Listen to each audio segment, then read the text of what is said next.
Presidente, después de la derrota diplomática de esta estrategia ejecutada por el gobierno colombiano, en el cual Ecuador fue el principal afectado, ¿verdad? Han venido muchos planteamientos, dos de los cuales hemos escuchado que usted apoya. Uno es la creación de un Consejo de Defensa de la región, que me gustaría me aclarara si es latinoamericano o suramericano, porque hay diferencias en los criterios. Y la otra fue una propuesta suya, que se creara una organización de estados latinoamericanos. Eso ha tenido, se ha conversado con los otros mandatarios, hay, digamos, un movimiento diplomático en función de que eso se desarrolle en los próximos tiempos. Las dos propuestas van de la mano. Nosotros hemos propuesto una organización de estados latinoamericanos precisamente con la experiencia y la esperanza que dio Santo Domingo, ¿no? Cómo en forma tan contundente, hablando francamente, frontalmente, los presidentes de la región pudimos resolver un conflicto tan grave. Entonces la idea es crear esa organización de estados latinoamericanos en base a ese grupo de Río, sin países ajenos a la región, ajenos a nuestra historia, que defendieron hasta el último momento la doctrina esta de la guerra preventiva, etcétera, y con países que no entendemos por qué están excluidos de los foros latinoamericanos, como Cuba, por caprichos de ciertas potencias. Por favor, ya debemos pensar como Latinoamérica, sin tutelajes, sin amos, sin patrones. Entonces esa organización de estados latinoamericanos sería una organización de países soberanos, independientes, latinoamericanos, que compartimos grandes valores, cultura, etcétera, para resolver nuestros conflictos.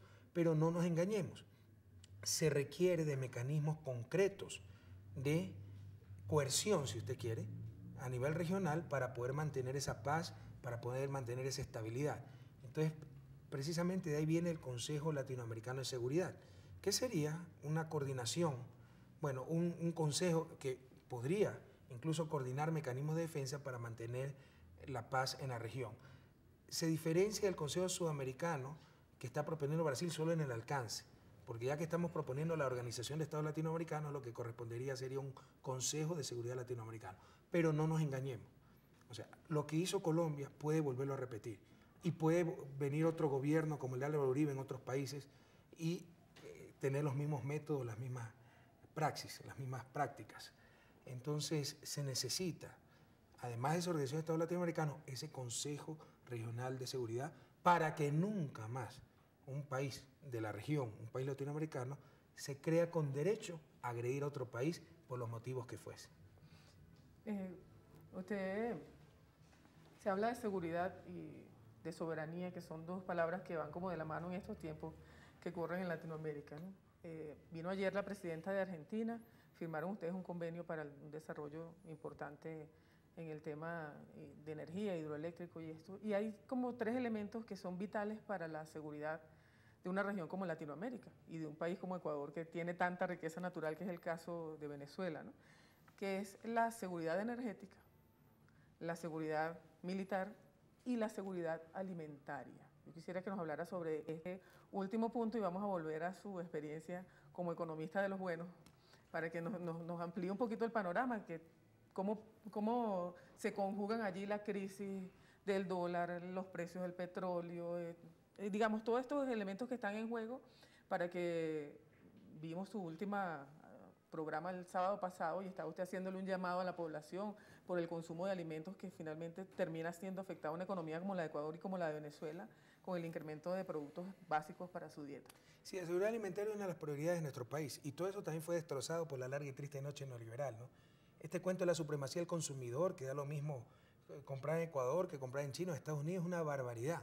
Si usted no compra en su propio país, no hay producción en su país. Sin producción no hay empleo, sin empleo no hay ingreso y en el mediano y largo plazo tampoco hay consumo. Y peor aún, si son bienes sustanciales, fundamentales para el bienestar, el buen vivir de la población, como son los alimentos. Fíjese a qué nivel llegamos, que tal vez el principal alimento en la dieta ecuatoriana es el pan de harina de trigo, y no producimos trigo. Prácticamente todo el trigo se importa. Antes sí lo producíamos. Con esto de apertura de mercado, el sálvese quien pueda, la supremacía del consumidor, que es lo mismo comprar aquí, acá, todo se destruyó. Y hoy, la base, una de las bases de la dieta ecuatoriana, es atendida 100% por importación. Eso es gravísimo. Entonces estamos en todo un programa de mejorar sustantivamente nuestra seguridad alimentaria, producir los alimentos que requerimos, pero la situación internacional se ha complicado. Usted ha visto cómo se ha disparado el precio de algunos alimentos como trigo, soya, maíz, por la gran demanda de China e India, pero también por los biocombustibles. como decía Fidel Castro, ¿verdad? Tanques llenos, estómagos vacíos. Entonces ya estamos conversando a nivel de países de la región. Lo conversé con Cristina Fernández de Kirchner, lo he conversado con, bueno, todavía no con Hugo Chávez, pero ya con Nicolás Maduro, y él fue el que puso el tema, para hacer una estrategia concertada a nivel regional para evitar desabastecimientos de alimentos básicos, ¿no?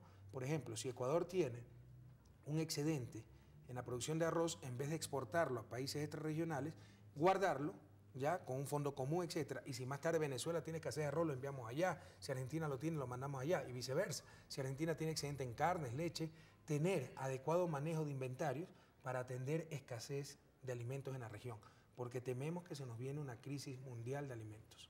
Eso lo hacen países de los llamados desarrollados o del primer mundo, con todas estas almacenan los alimentos. Sí, se trata de eso. Perdón, tenemos que cambiar el cassette un momentico. Rafael Correa, quisiéramos su opinión y su apreciación sobre la crisis de la economía norteamericana, el dólar norteamericano y también sobre el tema petrolero, sobre los precios internacionales del petróleo. Bueno, esa crisis me falta estudiarla con mucho mayor detenimiento, es una cosa que yo no puedo hacer desde la presidencia, ¿no? Lo que hacía en academia, estudiar todos estos casos a profundidad. Pero en principio veo que fue una de las tantas irresponsabilidades por la avaricia, sobre todo el sector financiero norteamericano, que dio préstamos a diestra y siniestra, supuestamente en base a garantías reales, las hipotecas, pero bueno, cuando alguien no puede pagar el préstamo y usted le quita su casa, es el que no pagó el préstamo el que tiene un problema, ¿verdad? Cuando millones de personas no pueden pagar su préstamo y usted tiene millones de casas, son los bancos los que tienen el problema. Eso es lo que ha pasado en Estados Unidos. Entonces, el negocio de los bancos no es tener casas, es prestar y tener una ganancia con el retorno de esos préstamos. Entonces se ha creado una crisis financiera que está afectando la economía real en Estados Unidos, más los déficits crónicos que tiene Estados Unidos, fiscales, comerciales. Se ha producido también una depreciación del dólar que perjudica, por un lado beneficia al Ecuador, aumenta la competitividad de nuestras exportaciones, pero por otro lado nos perjudica en cuanto a inflación, porque se encarecen las importaciones, entonces aumenta el nivel de precios. En todo caso, bueno, los resultados para América Latina son ambiguos, dependiendo de la política que realice Estados Unidos. Normalmente Estados Unidos realiza una política contracíclica, es decir, hay una crisis, para reactivar la economía bajan tasas de interés. Al bajar tasas de interés salen capitales de Estados Unidos y vienen a la región, o bien van a otras partes del mundo, entre ellos América Latina, y se alivia el peso de la deuda, etc. Entonces hay efectos positivos de esa política. Entonces depende mucho de la política que realice Estados Unidos ver las consecuencias de esa crisis en América Latina, ¿no?